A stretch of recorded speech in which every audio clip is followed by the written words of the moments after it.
Magandang araw! Ang ibabahagi ko sa inyo ngayong araw ay ang uri ng pangungusap ayon sa gamit. Magbasa, makinig, matuto at magsaya. Ako si Binibining Menya.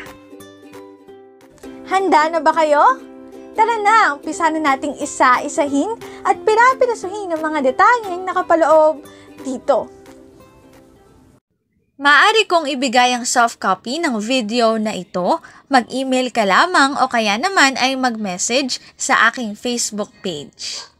Ilalagay ko ang aking email sa gitnang bahagi ng video at ang Facebook page naman ay sa huling bahagi matatagpuan. Maraming salamat sa panonood! Katulad ng binanggit ko kanina, ang ibabahagi ko ngayong araw ay ang uri ng pangungusap ayon sa gamit. Mayroong 5 uri ng pangungusap ayon sa gamit. Una, pasalaysay. Ikalawa, patanong.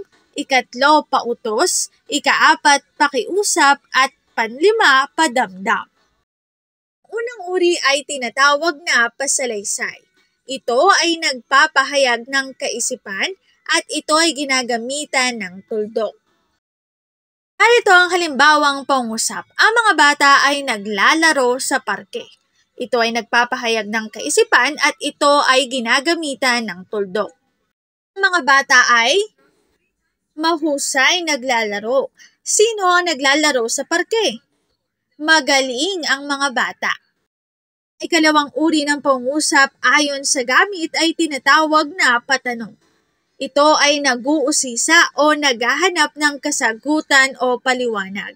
Ito naman ay ginagamitan ng tandang pananong. Ito ang halimbawa. Sino ang kasama mo kahapon? Ang ikatlong uri ng pangungusap ayon sa gamit ay tinatawag na pautos. Ito naman ay nagpapahayag ng gagawin at ito ay ginagamitan din ng tuldok. Halimbawa, kumain ka na. Ang ika-4 naman na uri ng pangungusap ayon sa gamit ay tinatawag na pakiusap. Ito ay uri ng pautos, ito ay nakikisuyo o nakikiusap at ito ay ginagamitan ng tuldok o kaya naman ay tandang pananong.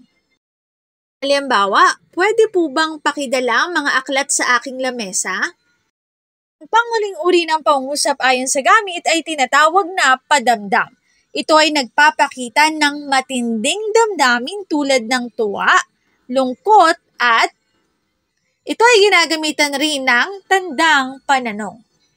Narito ang halimbawang pangungusap. Wow! Ang ganda ng mga bulaklak!